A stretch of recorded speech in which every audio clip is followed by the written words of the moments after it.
أعوذ بالله من الشيطان الرجيم بسم الله الرحمن الرحيم رب اشرح لي صدري ويسر لي أمري واحلل عقدة من لساني يفقهوا قولي. Assalamu alaikum wa rahmatullahi wa barakatuh. Inshallah, we will continue from the 10th word. And as you would remember, I think, 10th word is about, do you mind sharing the microphone? Because I think it was very enthusiastic about giving us a very short summary about the 10th word in general. The 10th word is about the resurrection and the signs of it within our experiences. Alhamdulillah. And so today we will tie back to all different aspects, but the signs in the creation, you already mentioned that, but we also studied some other stuff, right, as well, right? We also said it is also promised in, let's say, the scripture, Quran. It is also mentioned by prophets. That's true. So they all come together and act as a sign, as a proof of the hereafter resurrection. What else we can say about the 10th word and the truths? Like we studied 11 truths so far. We did. And today, inshallah, we will continue from the 12th truth. No pressure, of course, but if you can share like a few words even about the truths that we studied so far, not one by one, but in general. Yeah, that's I do apologize. No, I'll defer. Okay. Yeah, sure. Like if you to want someone to else. get a bad grade and repeat the class second time. Otherwise, we can ask our sister Zerin. Inshallah, to do the same. Be a model and a good example to our bad students. Oh, I don't know about that. What was the original question? I just asked you. Like I see you having a lot of fun, ladies out there. So there, maybe after you should hand it over to others. Sure. So I asked for a very quick summary of what we studied in these 11 truths so far. Okay. And it could be even some keywords, like some highlights, however you feel comfortable. So I guess we've been looking at the idea of resurrection through different gates. So at the beginning of each truth, there's a different gate that talks about different qualities and how those qualities manifest in our existence and how those manifest as certain names of the Creator. And how and why it is important to study these different wow, okay. Oh, Yeah, maybe we should continue.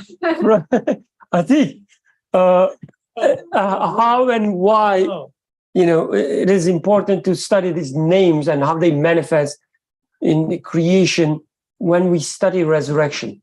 Well, I was just gonna give an example. No, yeah, please, even better. Like every truth, it discusses several words or several names of God, and it sort of relates to how these names themselves, if God is the possessor of these names, these magnificent names, how it would necessitate a resurrection, right? So maybe the example is, God is the all generous one, and so how could it be that it's a lot of rhetorical questioning in these truths. How could it be that one who claims to be all generous, how would it be that he would take away your most prized thing, right? Like your life, and all your actions. How would he allow your life and all the blessings he's given you to go to waste, right? That would be totally worthless. That's not generous. That's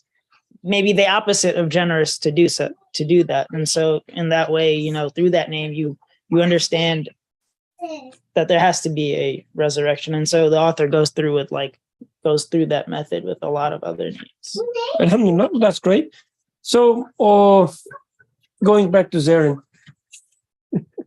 So his explanation, like the example, if you press the power button just once, yes. The example is really good. Let's continue from the generous one.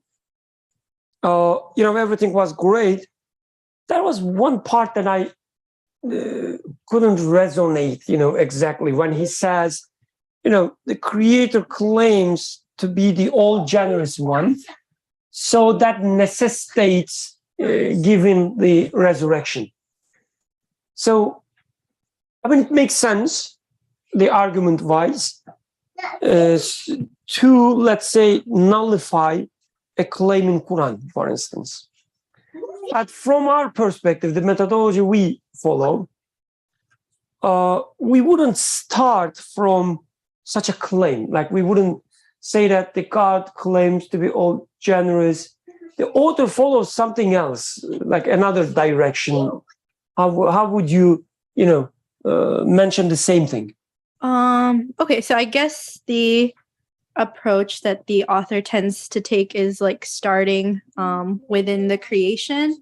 So looking at those particular qualities like generosity and how it's manifested in sort of how we're created. So for example, we're created with the need to eat and drink, and in our world there is food and water to satiate that need.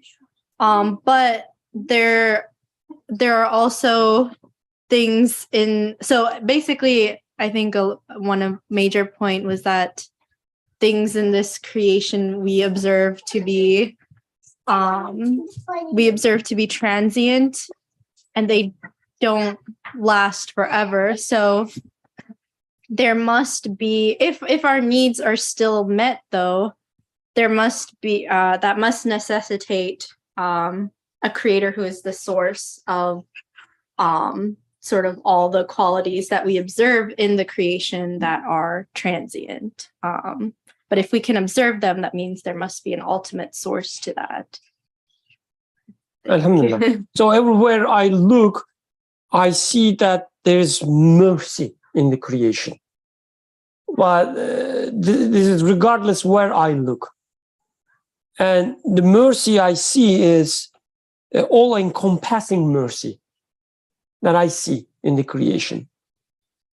And then I ask, whether the things that I observe, like the rock or the baby, I see a mercy there. And I ask whether this mom can be the source of this mercy. She cannot even sustain, her, like given any quality, so she cannot be the source of it, right? She cannot even sustain herself. And when I start asking such questions, and when I say that there must be all-merciful one, so it's not like a claim, right? We are not trying to, let's say, to validate or study Quran just to see whether it is true or not, but rather in this, at least, text, we look at the creation and we come to the conclusion that there must be an all-merciful one. And then, if maybe ladies can move there. So, yeah, Abdurrahman. Yep. Sorry? Oh, okay. I see. Oh, it's not about you. I didn't mean that. Sorry. Oh, anyway, there must be all-merciful one. Like, that's the conclusion. And based on the conclusion, I say that, there must be resurrection. On the other hand, starting from Quran, for instance, that's also a possibility, which, like whatever mentioned in Quran, also goes in parallel with what I observe and what I conclude from the creation. So when they consider together, it makes perfect sense. Jazakumullah khair, both of you, mashallah. I didn't expect a pop quiz when I came in. Yeah, I know. That's, why we call it pop quiz, right? Yeah. So you should get used to it when I'm the moderator, or you can say that, no, next time I will moderate. And yeah, then you don't have to worry about it. Exactly. Yeah. So, okay. I guess enough for now, unless we have other comments, maybe questions, that the parts that doesn't make sense to you so far. Okay. So let's continue from the 12th truth, inshallah. Who wants to read it? Again, the page 103. Since you have the microphone, maybe, yeah, Zarin. I think.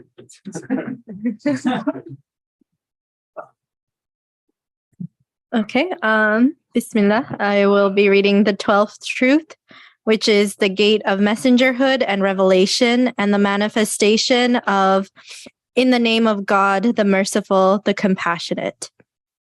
Is it at all possible that errant doubts, no stronger than the wing of a fly, could close the path to the hereafter and the gate to paradise that have been definitively opened by the most noble messenger, peace and blessings be upon him, with all of his might, relying upon the power of his 1,000 certified miracles, as well as the thousands of decisive verses of the all-wise Quran, a book miraculous in 40 different ways. That messenger whose words are affirmed by all of the other prophets, relying upon their own miracles, whose claim is affirmed by all of the saints, relying upon their visionary and charismatic experiences, and to whose veracity all of the purified scholars bear witness, relying upon their investigations of truth. From the previous truths, it has become apparent that resurrection is so firmly rooted a truth that not even a power capable of lifting up the globe, breaking it, and casting it aside could shake it. For God Almighty himself affirms this truth in accordance with the meaning of all of his names and attributes. His noble messenger confirms it with all of his miracles and evidence. The all-wise Quran establishes it with all of its truths and verses, and the cosmos itself bears witness to it with all the creational signs it contains and all the wise processes that take place within it. Is it at all possible that the necessary being should reunite with all of his creation, excepting only the unbelievers, on this question of resurrection, and doubts feebler than a whisker and satanic insinuations should shake and uproot that exalted and firmly rooted truth, which resembles a mountain? No, by no means. Beware, do not imagine that the proofs of resurrection are restricted to the 12 truths we have mentioned. The all-wise Quran alone that instructed us in these 12 truths indicates thousands of other aspects of the matter as well, each aspect being a sign that our Creator will transfer us from this transient realm to an eternal one. Again, do not imagine that the divine names, which logically require the existence of resurrection, are only those we have discussed: wise, generous, merciful, just, preserver. On the contrary, all the divine names manifest in the ordering of the cosmos logically require the existence of resurrection. Indeed, make it imperative.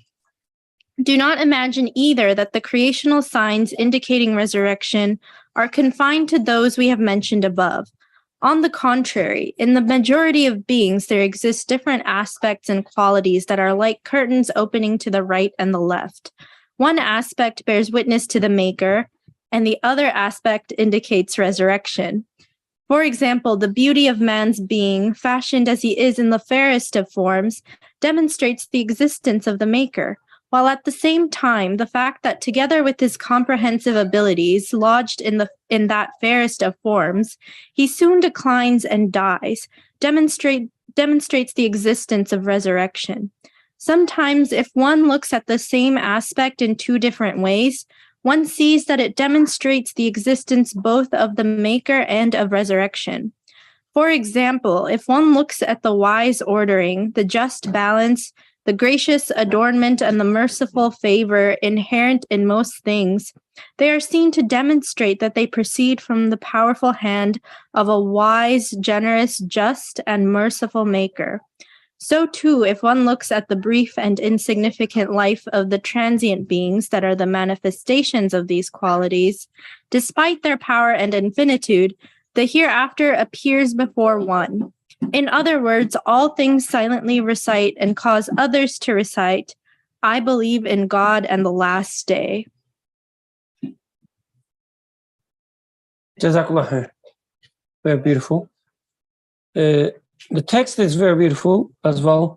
So previously, I guess in the fifth truth, if not sixth, we study the ubudiyah,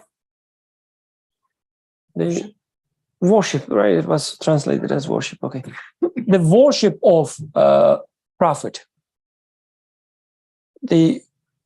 He's being abd, ubudiyah, and now we are studying his being messenger, Rasul. So as we said before, as Afiq and Zarin mentioned, that each truth is looking from another aspect, another glass, the creation. And in one of those truths, we, for instance, studied how we need resurrection, how we ask for resurrection, and beyond all, how the best of the creation, the prophet and prophets, asked for resurrection. Now here we're talking about the message they brought and what they said. So another aspect. But before I, start talking and not stopping, so maybe we should start from the others and share their initial comments, maybe, Abdurrahman, if you are willing to respond my, forcing. I currently don't have comments. No questions, no comments, nothing stayed in your mind when you read the text, just even a word. Do you mind giving the microphone? He will probably speak. Yeah.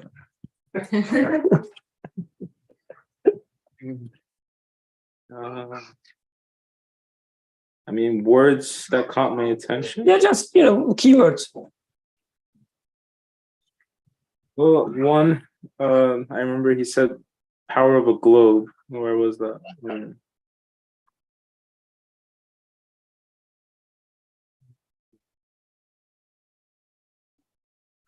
Then not second paragraph, that not even a power capable of lifting up the globe, breaking it and casting it aside could shake it. For God Almighty himself affirms this truth in accordance with the meaning of all his names and attributes. His noble messenger confirms it with all of his miracles and evidences and so on. I guess to me, it's almost like, did he just pick up a random example, like power of capable of lifting up the globe, breaking it and casting it aside? Like, it seems so random to me, like such an example. It kind of caught my attention. I don't have any deep insight into it. That's a comment. No, that's a great one, because he started from an opposite example, as he said doubts as weak as the wing of flight. Was it that? Cannot shake the truth of the resurrection. And then he said, even if they were, as powerful as shaking the globe itself, its entirety, they wouldn't still stand before the firm truth of resurrection. Good point. Jazakallah khair. May I have the microphone so that I can hand it to someone else? Anything that stayed with you when we read the text? Again, it could be parts that you don't understand. It could be parts that you don't agree. It can be anything. Yeah, it's saying that the manifestations of the transience is saying that like the prophethood or the other prophets are saying that the resurrection is real. So we accepting that those are miracles or other types of manifestations is another proof that there is resurrection, because all the prophets has been saying that there will be the last day, there will be resurrection after this world. So believing in them, believing in the prophets leads us to believing in the resurrection as well. Okay, great point. Alhamdulillah. Anyone else? So when we start, let's start from there, for instance. Believe in prophets also leads to believe in resurrection. Very good point. So you mentioned the miracles. You said, they said so. And in our circle, someone like, let's say, Yusuf, who likes to, have heated discussions and controversies, he would probably say that, yeah, but how do you know that, they had miracles or whatever they say is true? Why should we believe such thing? Like how this would be an evidence for resurrection. I'm right? trained well discussing with Yeah. I can see from his eyes that he's about to say such thing. Let's keep this in mind, like we can discuss this. But as I see, the text is the text is now putting things together. Like we studied all these different aspects in previous truths. We said, okay, let's look at the creation. Creation tells us that there must be resurrection. We said, okay, let's look at the scriptures. Good. Let's look at the scriptures and the scriptures tell us that there is a resurrection. And then we said in the previous truths, let's look at the prophets. We see the same thing there. And here author says they all come together. Right? So in different truths, you can take it maybe this way. In different truths, we studied individual threads, like tiny threads. And when you put them together, it becomes a rope, right? So maybe we can take it that way. Author is saying us now 3 or even 4 aspects he's counted, right? The attributes of the names of the creator as well, he mentioned. So he mentioned 4 different aspects that we studied so far coming together and together becoming a very strong and firm proof of the resurrection. Since the title of this section, this truth, is about the Risale, the messengerhood, let's start from there, if you don't mind. Since we have some newcomers like Sister Mariam, let's start from basics. The messenger. So what do you mean with with messenger? Like, what do you mean with? Why do you mean, not we, but you mean when you say believe in messenger? And is it completely turned on? Okay.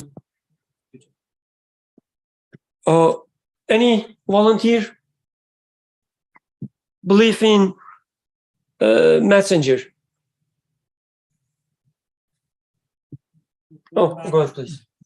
So, I guess, I mean, before we get into details of belief in messengerhood, so this is like revelation and messengerhood is being mentioned in the 12th order.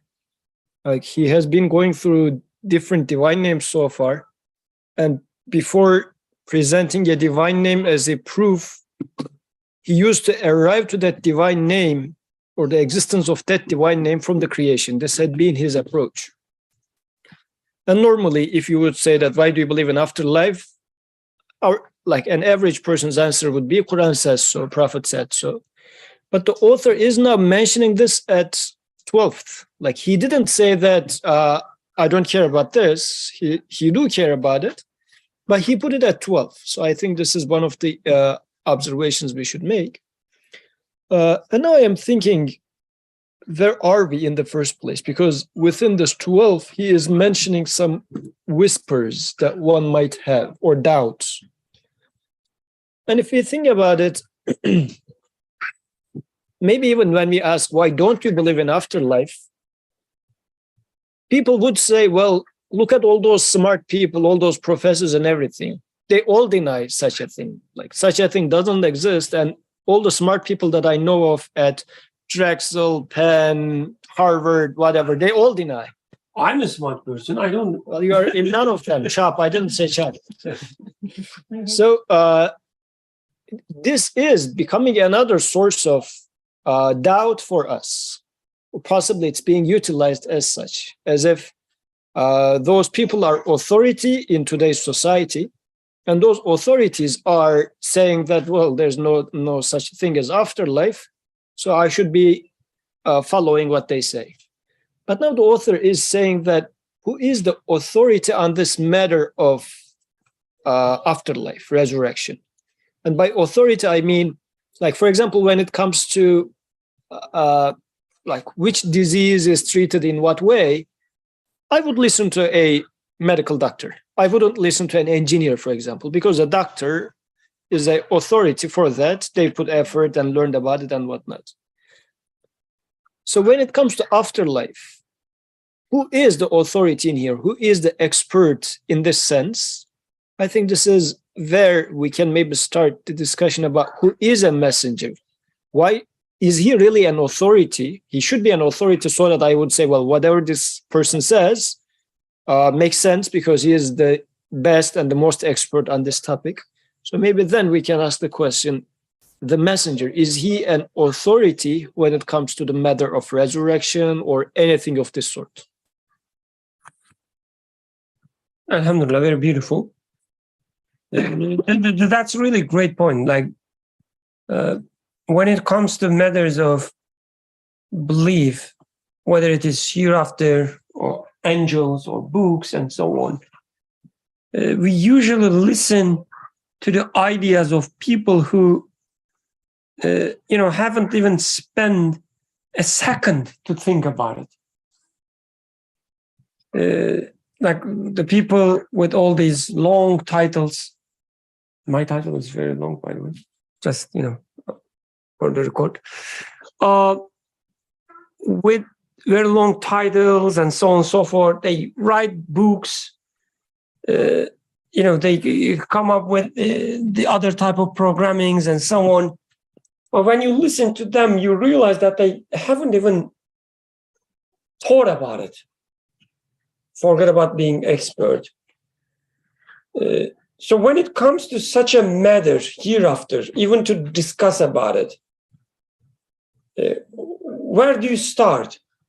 Like we usually talk about hereafter in isolation, as if we are talking about, let's say, another planet, like whether there is planet X or not. Like that's usually our approach. And the people who write all these books, they would say, oh no, I look with the telescope and I couldn't see the planet X. And there's no, the signs of this planet X. So there cannot be such a planet or such a hereafter, they say.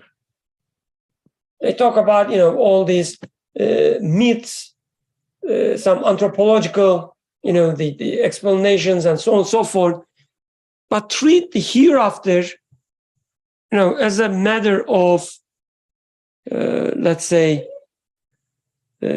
as a matter that can be studied in isolation. But interesting, author at the very last sentence mentions saying that all the creation come together and say, Amenu billahi wa yawmal akhir. We believe in creator and hereafter.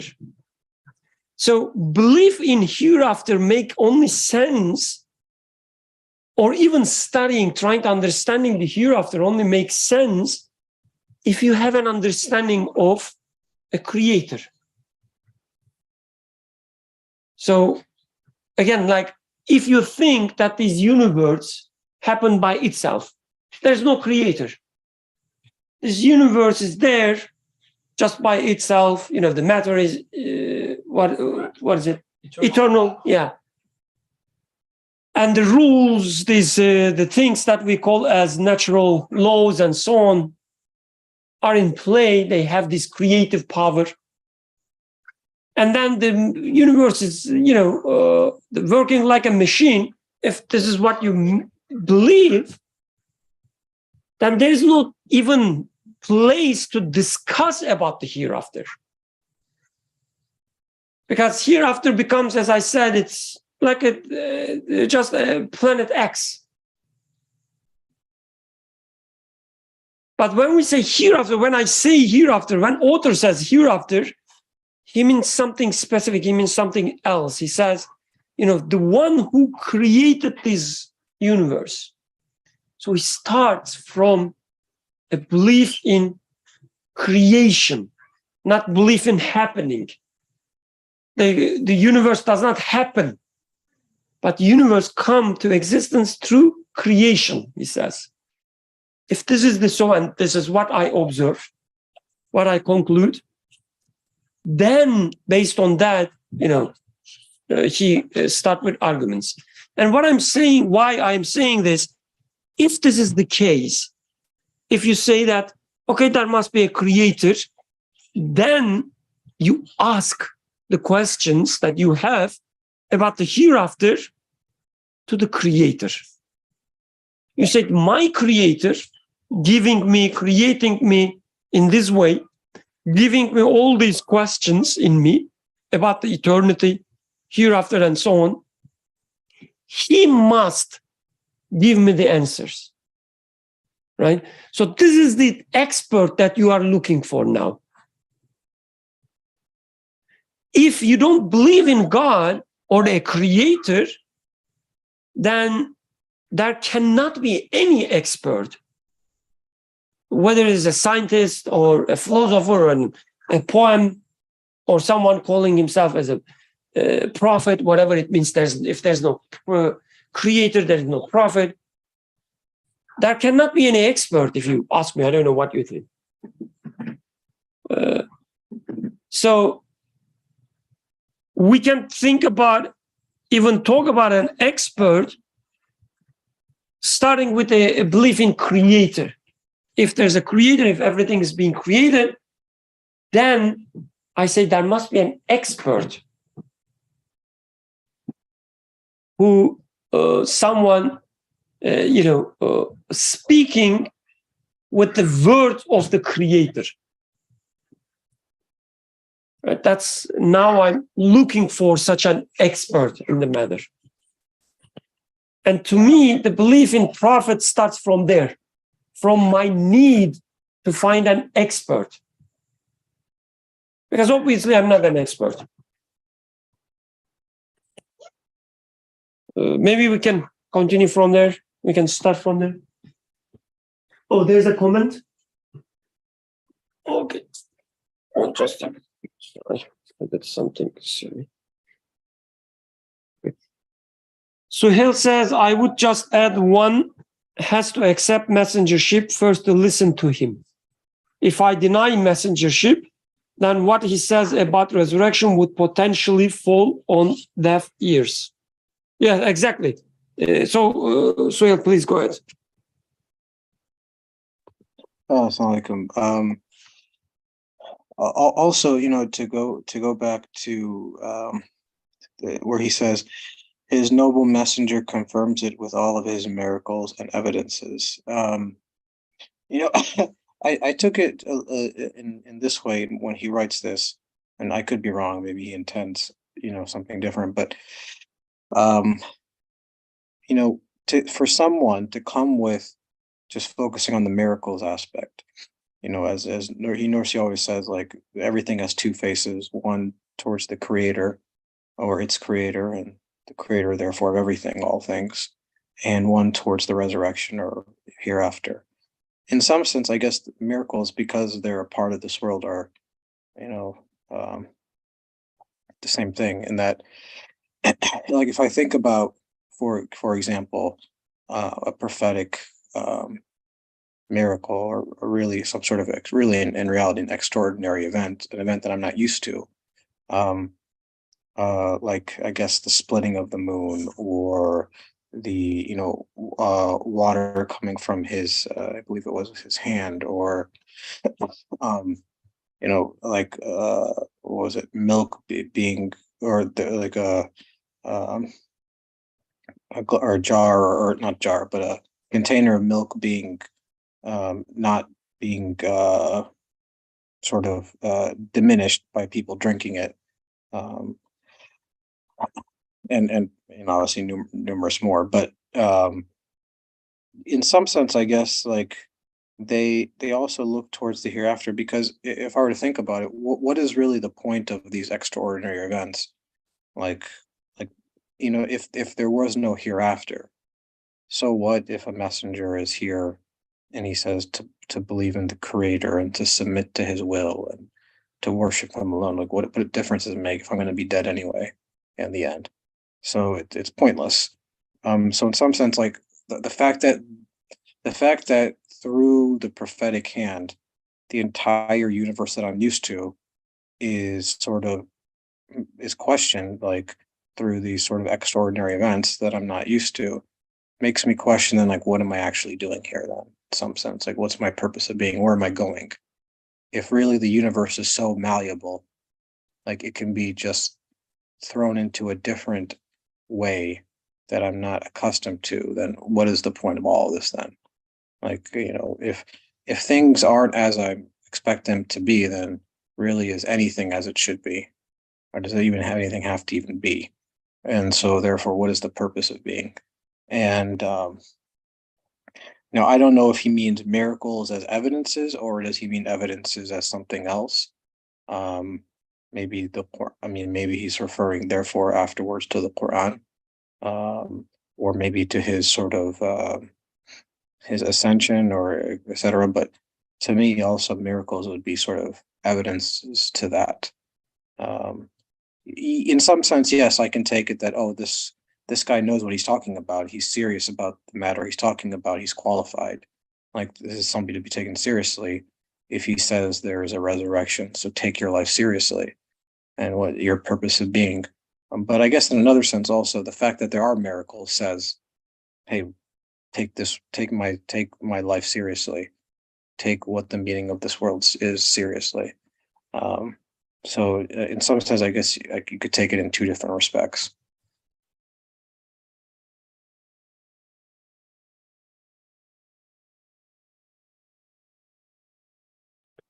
Jazakallah khairan. So yeah, this is a short text. So author just mentions miracles, but does not expand on them. It doesn't explain much. But I guess it fits really nicely, the even mentioning of the miracles of the Prophet fits nicely to the approach Yusuf was taking, which is looking for an expert. Like, when you look for an expert, you want to see some evidences that he knows his job, kind of. And the author takes miracles as as things that confirm that he's chosen and sent by the creator of this universe, as if the creator saying that you all observe this the order in the universe, and I created, and just to confirm my messenger, I will change this order, let's say for a moment, just to show you that whatever he says, it's coming from me, the source of the order that you observe. I guess otherwise, I didn't see a miracle myself with my bare eyes, naked eyes. I haven't, experienced them. So in that sense, they cannot act as an evidence.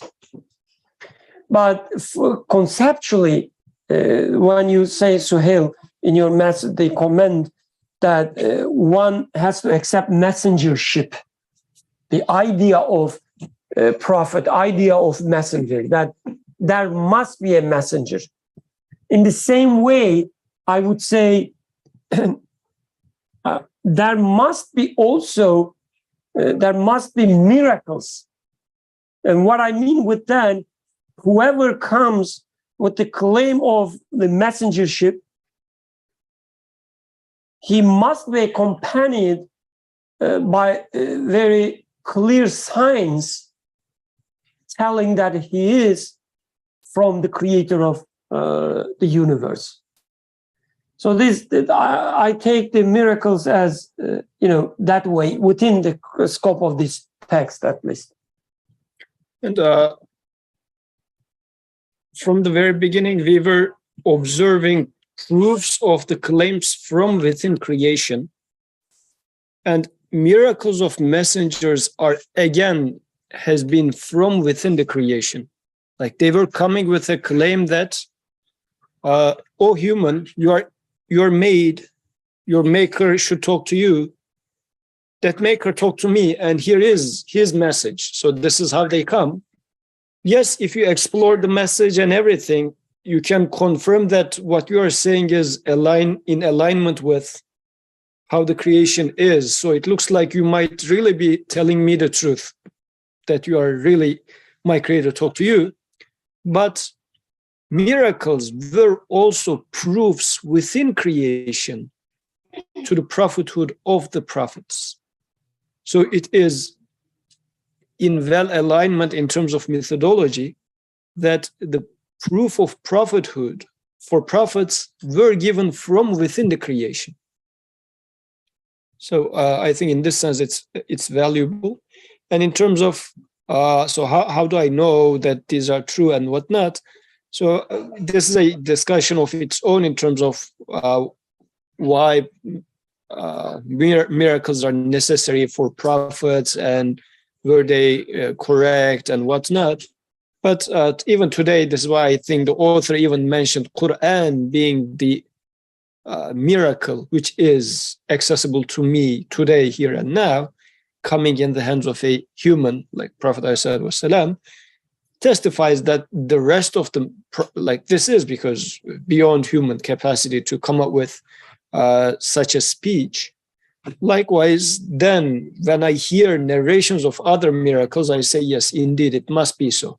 Like even if 1 and 2 here and there narrations might not be as accurate, but overall, the idea of messengers showing miracles, I would say this must have happened. It makes sense and it must have happened. And now, after all these, prophets are then becoming really I have to ask the question, why did my creator spoke to those people? Like, even if you're going to speak something to some audience, you look at people's eyes and see who can be a good recipient. So let me talk to that person more than the others. My creator has chosen those people to speak to.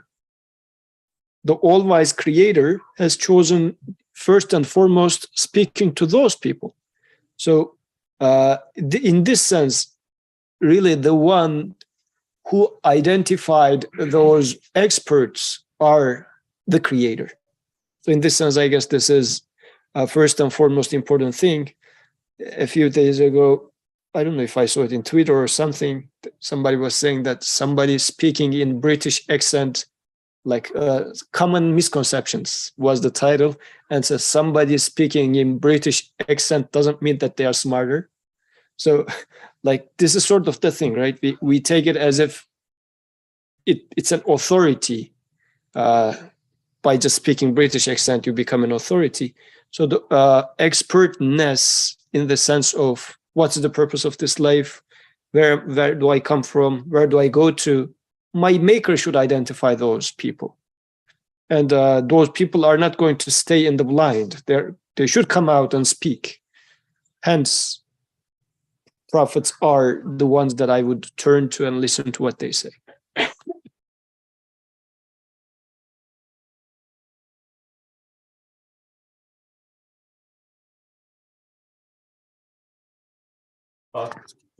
But I prefer not to. Let's start. I barely have anything. Just so there's words.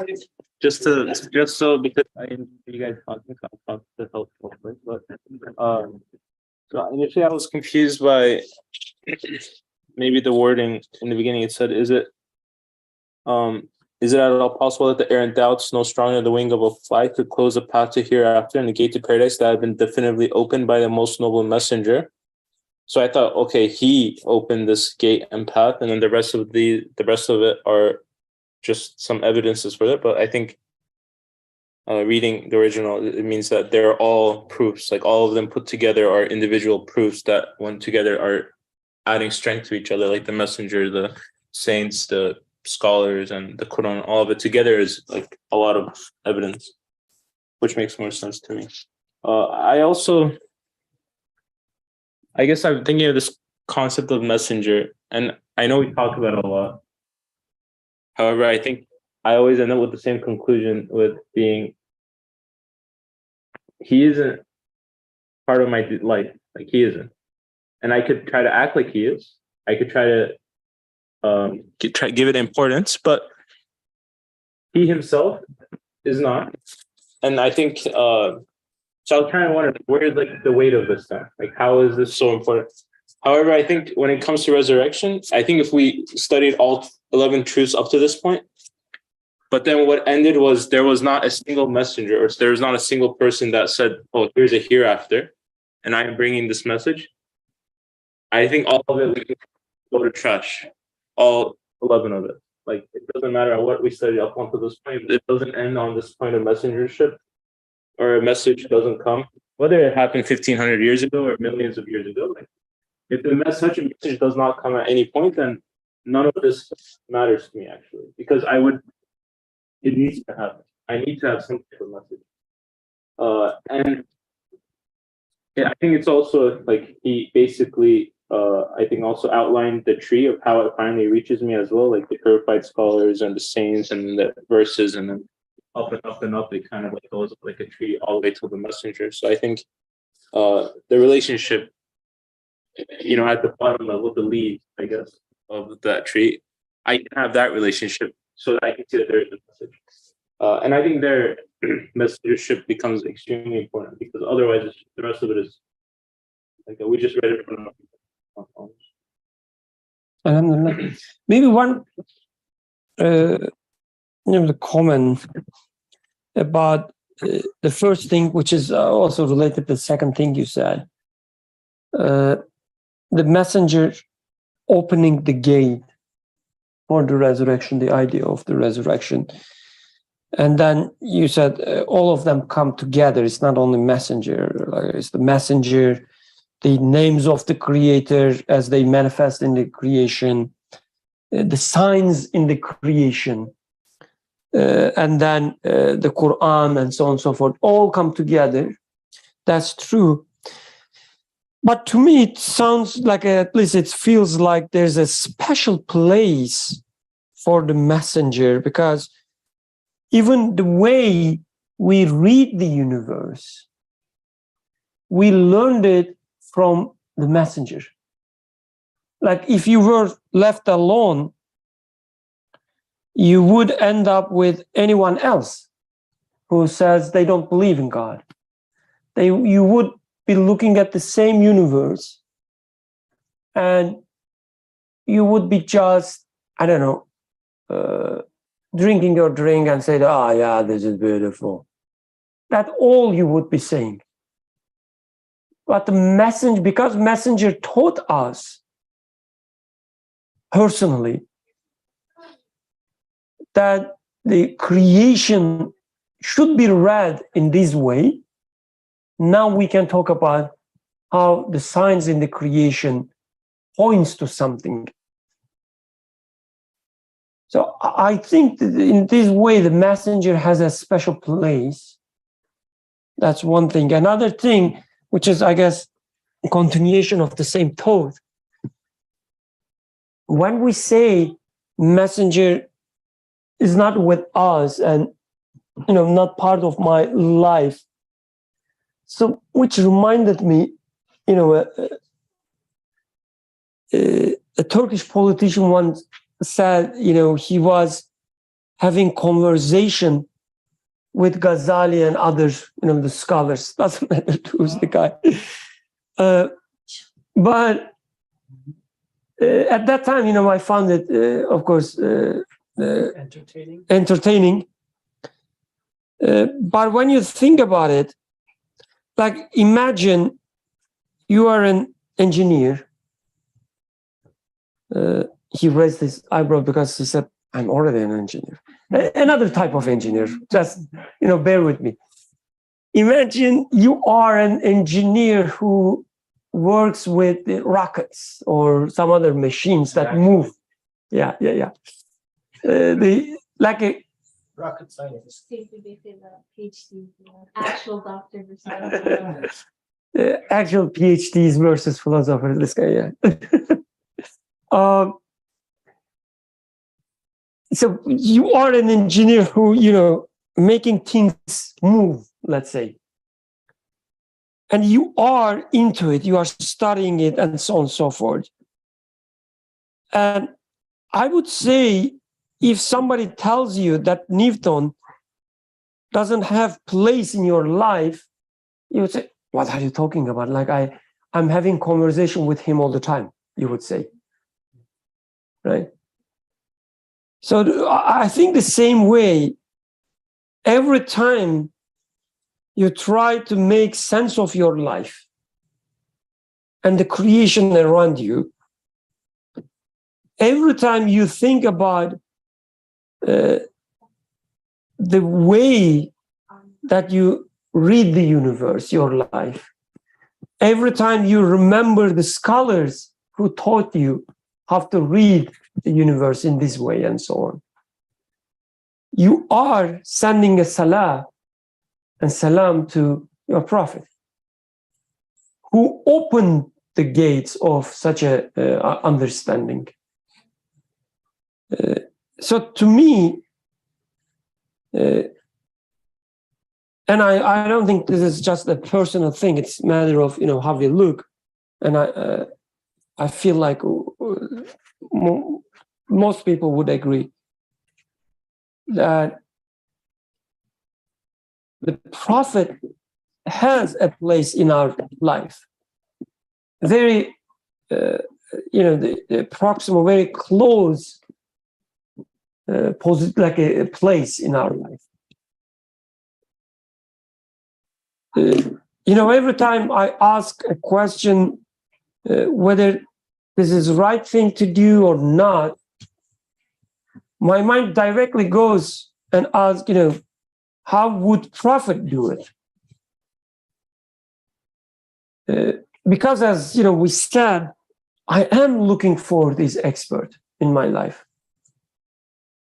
And I know that the prophet was the expert of that matter. So it's not just a matter of necessity, but I guess it's a very practical existence that a prophet has in my life. Oh, go ahead, please. Yeah.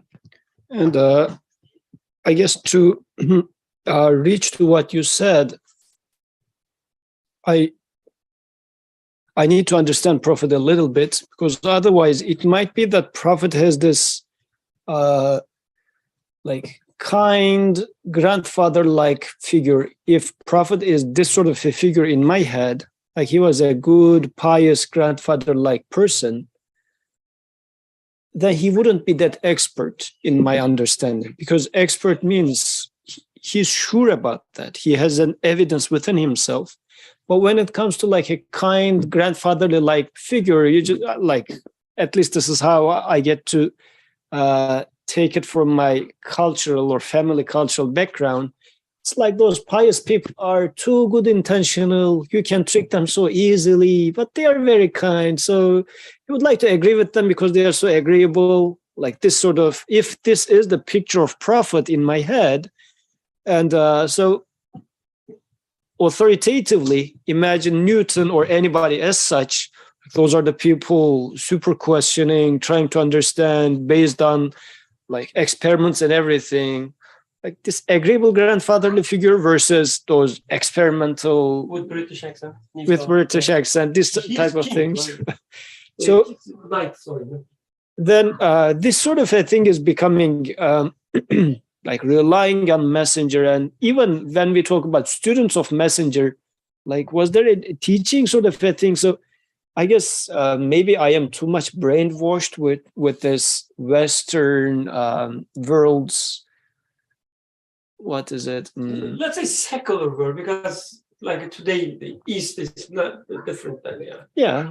Okay. Secular worldviews imposing itself and maybe belittling me so much. I feel like if we are going to talk about becoming an expert, expertness means this secular sort of education. Messenger himself in the first place was an illiterate person. What sort of an expertise you're talking about?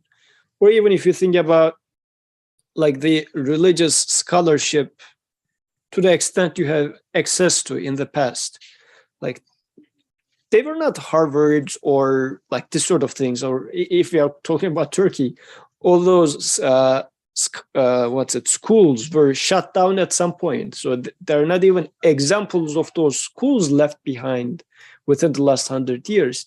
So, and where else on earth you see such institutions anymore? So these sort of things all give this, if you like, whispers or makes me weak about understanding expertise when it comes to afterlife or resurrection, belief in creator, angels, and whatnot. So this is why understanding prophethood in this sense, saying that if we are talking about explaining the purpose of this existence, meaning behind it, why am I here? Where am I going to?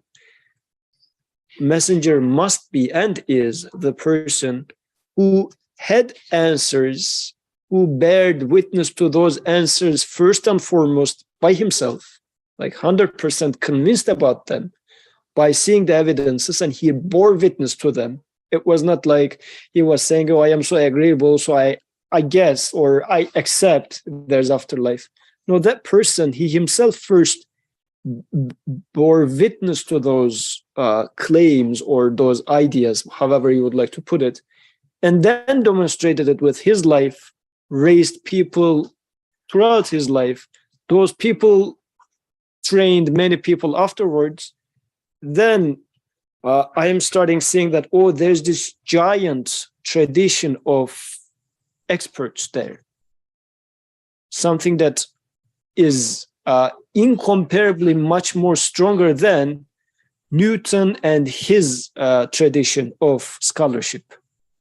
But I guess a big question mark here is, do I take prophethood as such?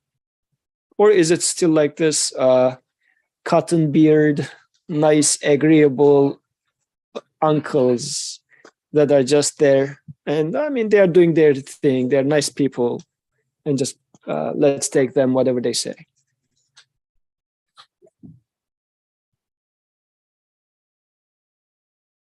Any further comments about that? She's afraid to move her hands or face. No, I thought that they're not very organized. I mean, one thought just listening to this is whether the extent to which we take the prophet as a conversation partner, right? So you mentioned Newton. Every day, many people take certain historical figures, let's say the classics of the Western canon, Plato and Aristotle, as conversation partners, as individuals who shared the same questions that they have and who try to answer them, right? And they engage in conversation. They have a dialogue with these figures through their texts, through what has been transmitted. And in this sense, they keep those people alive. It's a question of whether I make the prophet dead for myself or not, whether I keep him alive for myself or not, or whether I engage with him as a conversation partner or not. And that's dependent on my choice to an extent, I think. I was also thinking about, I don't know, maybe we're going to discuss the second paragraph later, or are we going to discuss it now?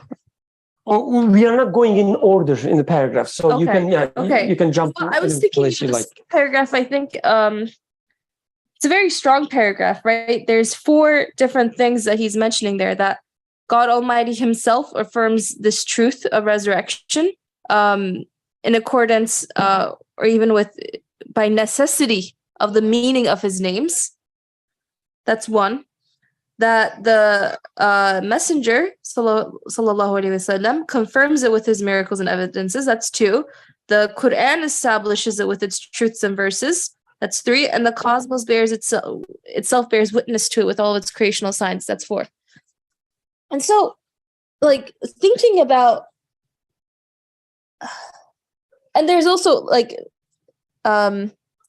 this is kind of perhaps included in the 4, but as a 5th, I would say my human emotions also bear witness, right, to this need for it. Maybe that by itself, we wouldn't gauge it as super important, right? We'd say, oh, well, I have this need to have a continued existence, but that's not enough. We might have, all types of wishes and desires that are not substantial. But then there's these 4 other foundational ways in which that need of mine is being decisively shown. Hey, it's going to be met. I see the cosmos around me. It's what I see resurrection. I mean, that's the sort of thing. Forget the Quran, forget the Prophet, forget God for a moment. The cosmos is it's the number one thing I witness. And I see that resurrection. I see someone shared it today. I saw a picture of like there's frost on certain branches of the tree that they took a photo of, but right under that frost is like these buds, like pink buds of flowers. Resurrection. I mean, that seems like a classic example, or this is the only sort of example they can give. They being the religious people, I being the religious person who can give for resurrection. But I mean, I don't know, what more do I need for that, to be honest? And then I that is confirmed, verified, further explained by the speech, or by a speech claiming to be my creator, which is just a very real expectation I would have. And then it's also further verified by a human example of a human who is also going through the exact same sort of existential dilemma that I'm going through, which is that I don't want my existence to end. And then it's also necessitated by this creator who acquaints himself to me through these various names that show that he must, he will, he promises to take care of me, to give me continued existence. And, it's nowadays it's a very easy, very simple, maybe we're used to it example, but I've been thinking about it quite a lot of just, if I'm a guest at someone's house and they feed me, they give me a nice bed, I don't have to worry about breakfast in the morning, I don't have to worry about all these different things. They're a very generous host. All of my needs are being met. I just have to kind of submit to their hospitality. And if they're constantly showing at every single moment that, oh, I forgot my tooth. Oh, there's a toothbrush.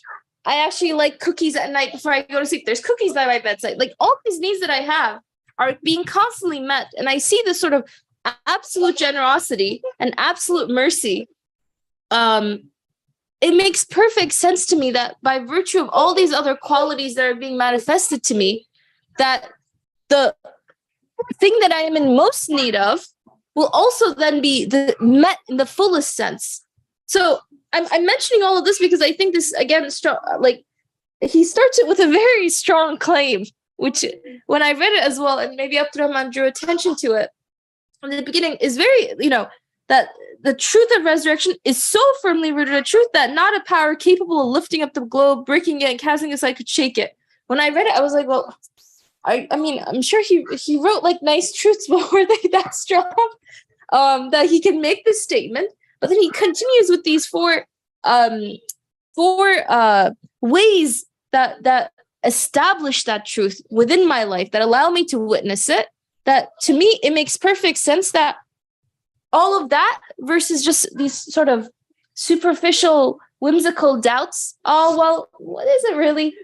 They're immediately sort of like met, responded to, counter pointed to, if you will, squashed, defeated. So it's yeah, I think I have the responsibility. There's all of this creation around me, but my responsibility is on, do I take it seriously? Do I study it seriously? And do I seek to seriously engage with the prophet, engage with the manifestations of some qualities, whatever I attribute them to, are happening, and how seriously I take these questions in my life?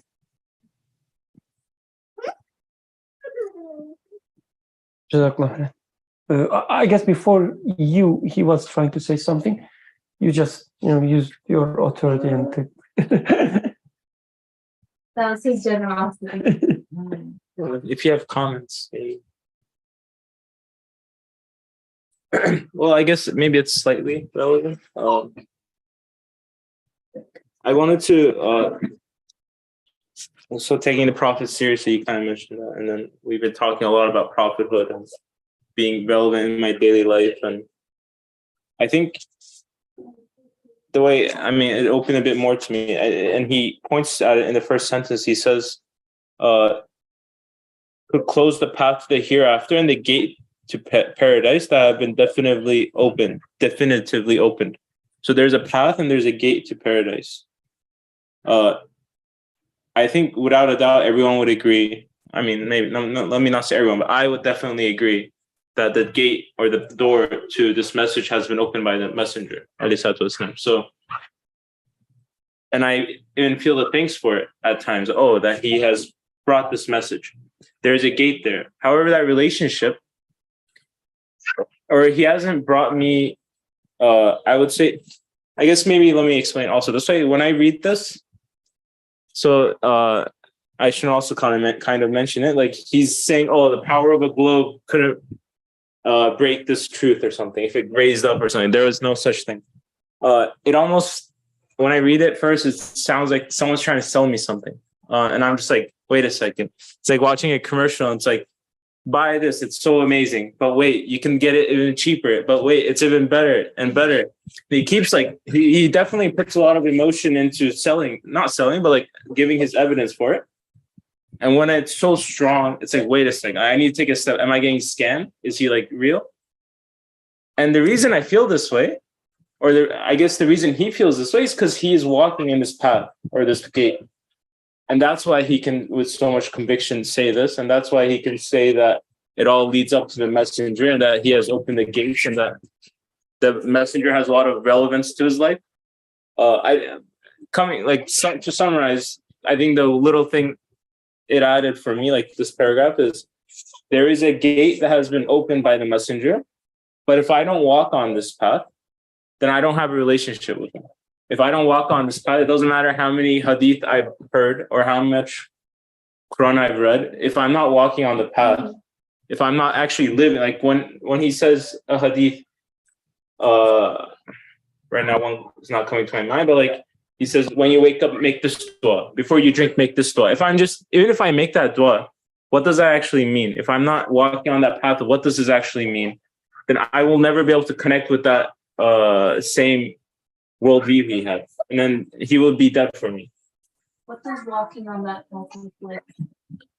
He will be living as he lived, in the sense of he has opened this gate saying, okay, now there is meaning.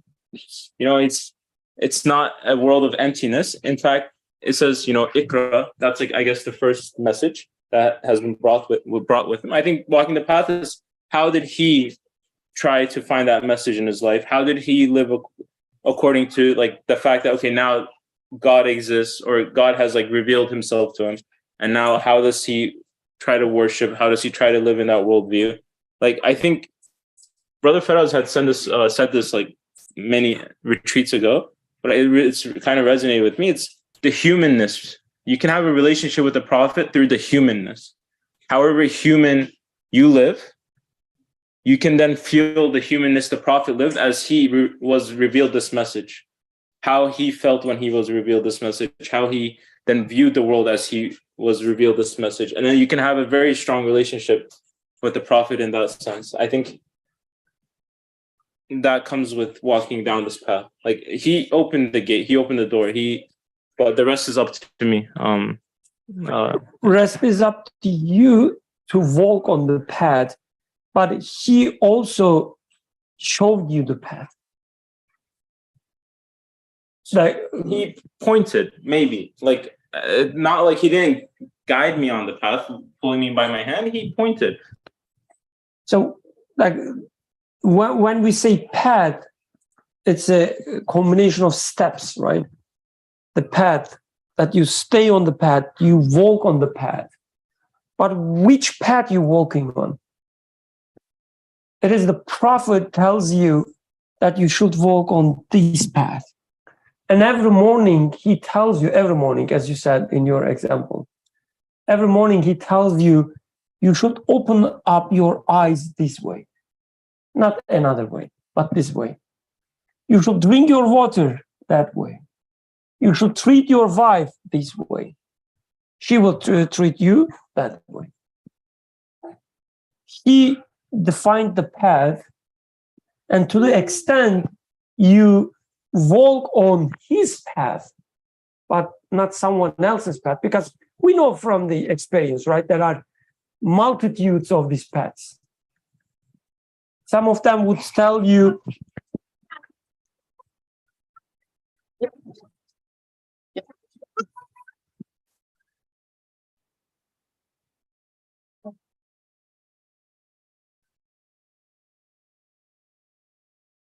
we apologize for that. There was a dramatic scene for a moment.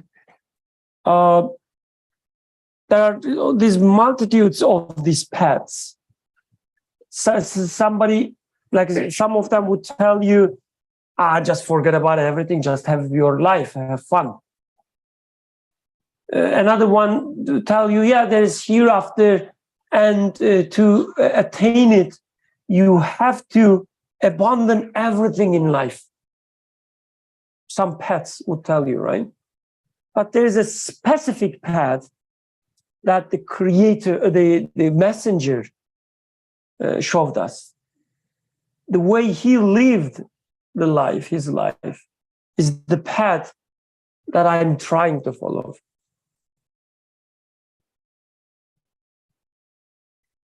Last comment. I think the path, we have to be clear here, because my opinion, the way I experience it, I can memorize every single dua he has made, which I haven't.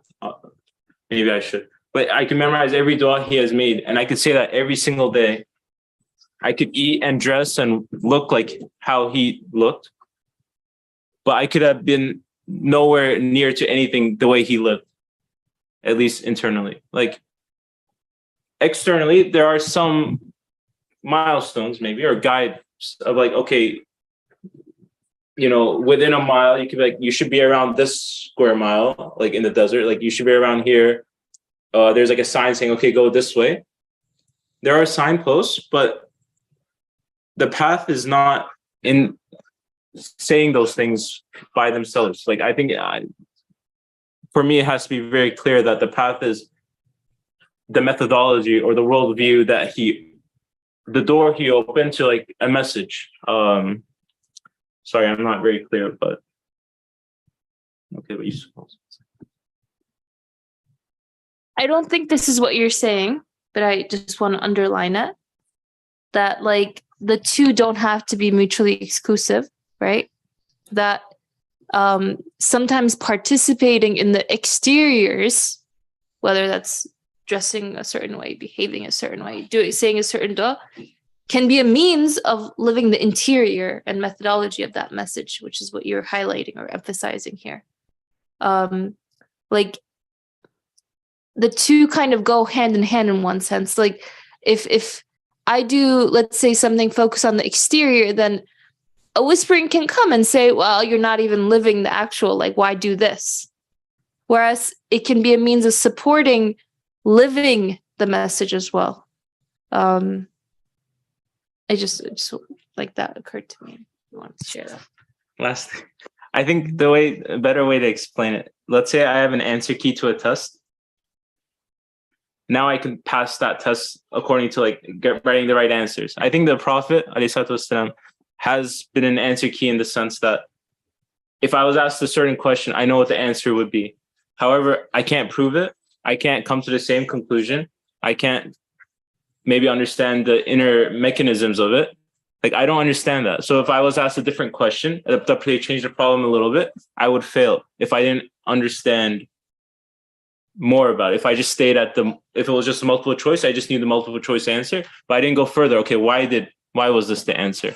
I think if I live according to an answer key, there's no relationship there. It must be like understanding deeper than that. And I think he opened that. That's what I mean by path. I think it's like just like a small answer key, maybe.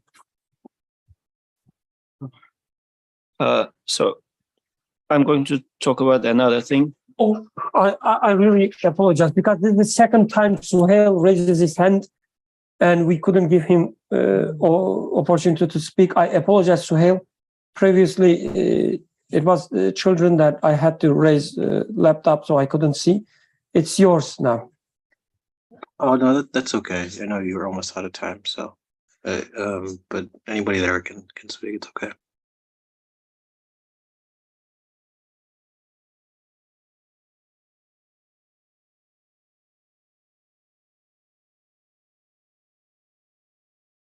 Sorry, you guys can go ahead. That's okay. Oh, Jazakallah khair. Oh, I was muted. No, I was telling Suhail, we have time. If you like to share anything, please go ahead. That's what I said. I was muted. Well, I was just going to say to Aisha Noor and Abdurrahman's point, it's to some extent like while the messengership is important in that I tried to make sense of how he saw things or understood things. In some sense, that his just being is sufficient for the people in general. Like for me, from my simple Sunday school background about Islam, you would learn about resurrection and say, oh, how can a merciful creator not give you another life, so to speak? In some sense, a very simple understanding of his names and attributes. Or the messenger Muhammad spoke about resurrection and the hereafter, and he went and he saw on the ascension, paradise and hell. My simple understanding, oh, okay, he can't be lying. Nobody else before him has ever denied that truth either. And this Quran, a lot of people seem to be following it, even though I don't really understand it or engage with it that much. But I'm sure there's validity there. And I look at the universe, it must mean something, and then not think twice about it. But in some sense, like because the truth is so powerful, as Norsi points out, like for somebody to come and take out the legs or the foundation of each one of those points, God, messengership, Quran, or scripture in general, the cosmos, I mean, it requires a power so great that you can't even imagine it doesn't even exist.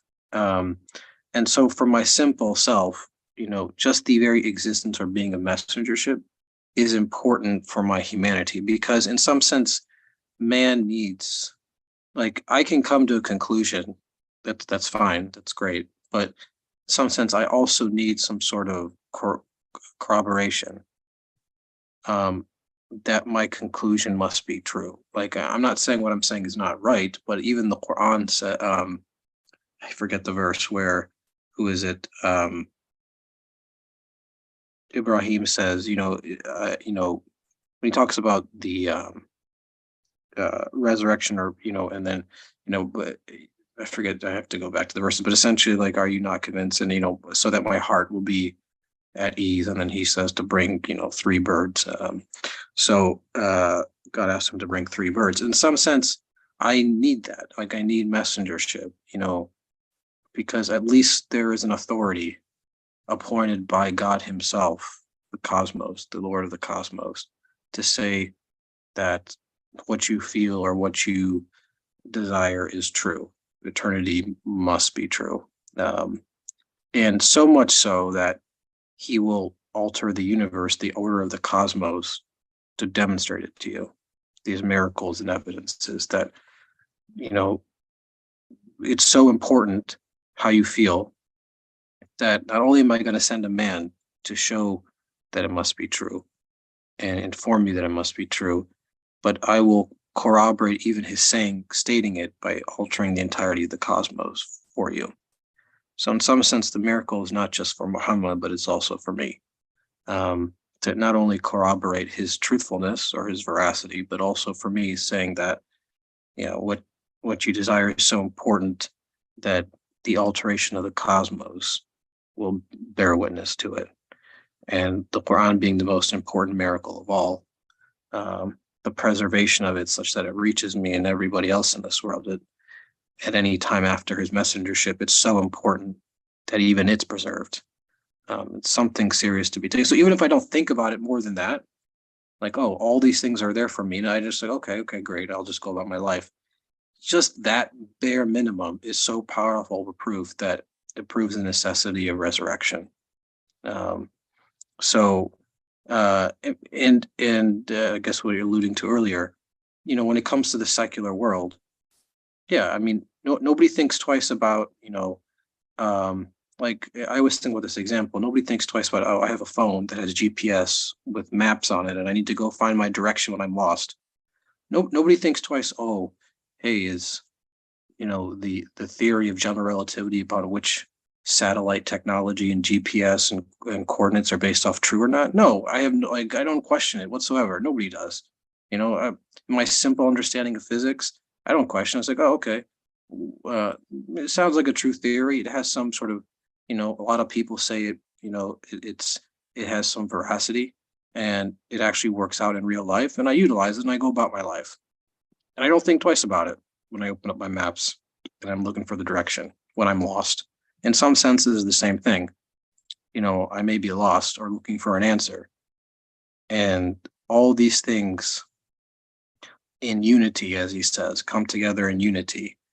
And they all say, yeah, what you're saying, what you feel, or, this thing that you're looking for it happens to be, it exists, this resurrection, this question that you have, there's no doubt about it.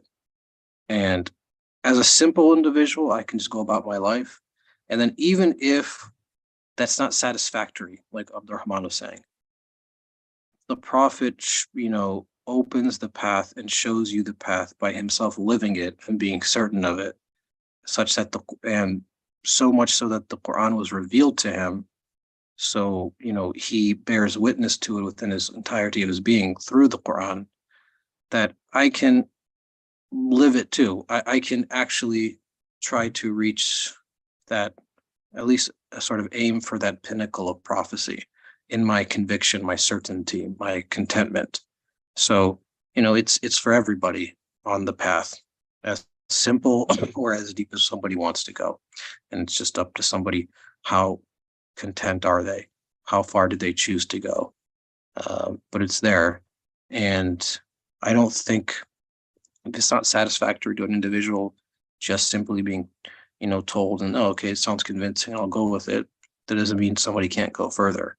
It's available to them because, God, the messenger, the Quran, the cosmos is for everyone, no matter how, I guess simple, or I don't like the word simple, but, how deep somebody wants to go, at what level are they at in their life. And that's why you can find proof or certainty at all levels, so to speak, and your certainty can increase the further you go. So that's all I wanted to say. Jazakallah khairan. We will come to you in a second, inshallah. So I was thinking while also listening to Suhail, probably he gave me the idea implicitly. Like when you say, Abdurrahman, for instance, the answer key, I guess, yes, if we take it as an answer key, it doesn't make much sense. But I guess the better conceptualization would be an example, a case study. And we learn best through case studies. Like you take a class in, let's say, psychology, and the best way to practice it, understand it, through some case studies. So I guess the Prophet's life becomes a case study for you in every aspect. Like if you say that, okay, I'm drinking water this way, and that's it, you're just imitating. There is still a value on that, at least to me.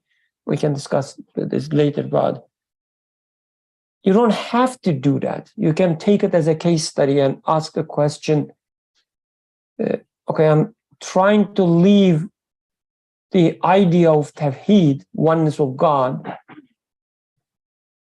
and how this oneness of God is, lived within such an context. So that's my question.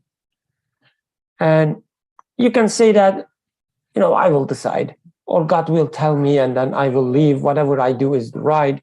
You can say that. Or you can say that, okay, let me see the case study, the example of the expert, the Prophet, and recalibrate my position. The other day I was listening a hadith in which during the wartime, some Sahaba captured a mushrik, like someone from other side, and they interrogating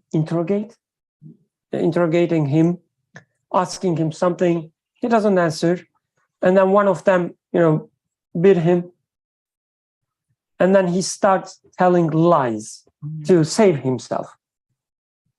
And the Prophet comes and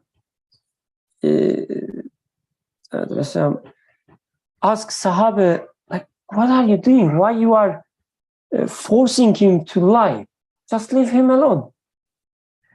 So when I see such a case study example, the idea of truth, now it has a completely different picture in front of me. Like what it means to be truthful, the value of truth. Getting angry with the Sahaba because they made him lie in a wartime, which is completely, opposite of our conceptualization of truth. Without such an example, personally at least, maybe you may, but I wouldn't know what truth means. in its real sense. So to me, it's, significantly more than just an answer key. But let's conclude with your beautiful comments, inshallah. Use your best voice. To the initial comment of Abdurrahman. So he was asking about why the author uses this weird language of saying that a power that is strong enough to just break up earth. What was the sentences? Capable of lifting up the globe, breaking it, and casting it aside, could shake. Yeah, that's it. So it cannot shake that truth, right? Yeah. So I was thinking about what is that power? That is death. Your death is going to really shake and throw away and just destroy the world for you. So is death, because death seems to be the biggest challenge in front of the resurrection, right? I mean, eternal life, but there's this huge obstacle, which is I go into grave. So, and this seems to be a cutoff. And actually, I think author is inspired by Surah Zilzal here.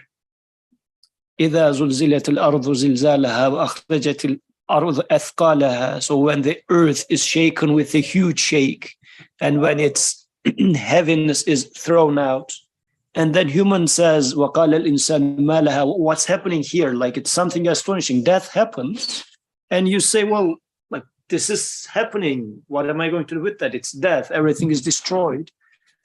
يَوْمَئِذٍ تُحَدِّثُ أَخْبَارَهَا. In that day, we are going to give the news of it. بِأَنَّ رَبَّكَ أَوْحَى لَهَا. So that which your creator reveals to it. And at the end, actually, right after 12th truths, author mentions some verses. Surah Zilzal is in there too. I think in this paragraph, author is referring to what Surah Zilzal says, so offering us an interpretation of that surah, which also now beautifully says which zalzala, which shaking that Surah Zilzal was talking about. Something as strong as death, which is going to your death is your world shaking. Like the Qiyamah is the whole universe shaking, but it is the same thing. Which matters more for you is your death. So is this shaking of existence for me? Does it shake the truth of resurrection? He says resurrection is so strong of a thing. Your death is in no way even going to shake that truth. Your death, actually, as he was putting it forth so far, saying that death is it's not going to negate that truth that is coming. So alhamdulillah, it was a beautiful way that Jazakallah khair for attracting our attention to that point. And really the author is not randomly using those words or for being poetic, but in between lines was a reference to interpretation of Surah Zilzal, which gives us a good way of how to read Quran. When Quran talks about that, what does it mean?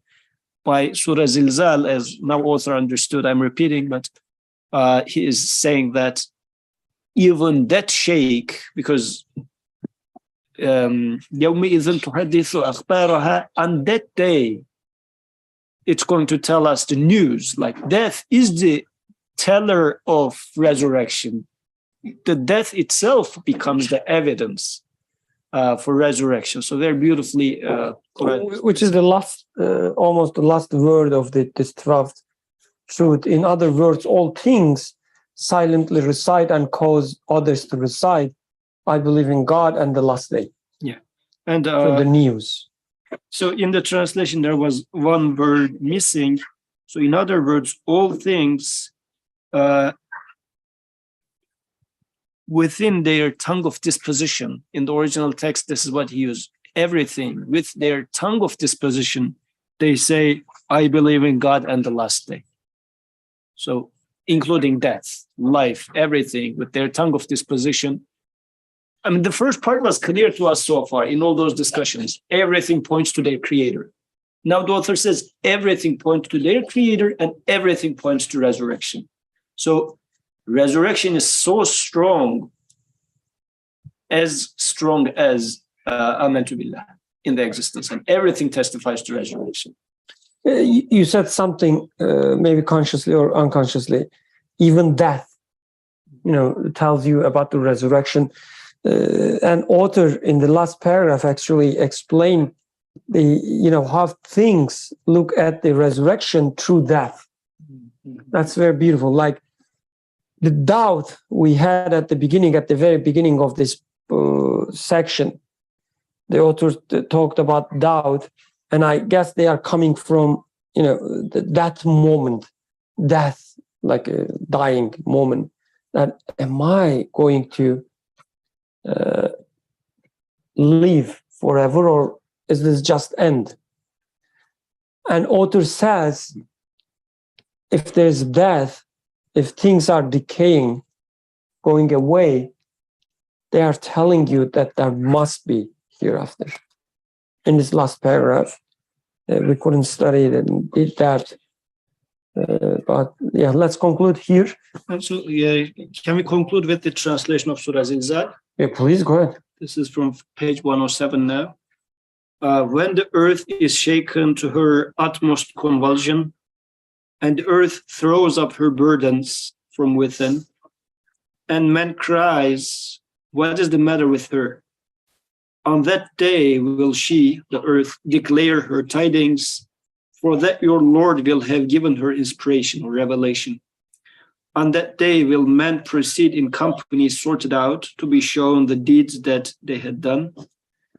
Then shall anyone who has done an atom's weight of good see it, and anyone who has done an atom's weight of evil shall see it. سبحانك لا علم لنا إلا ما علمتنا إنك أنت العليم الحكيم وآخر دعوانا أن الحمد لله رب العالمين. الفاتحة.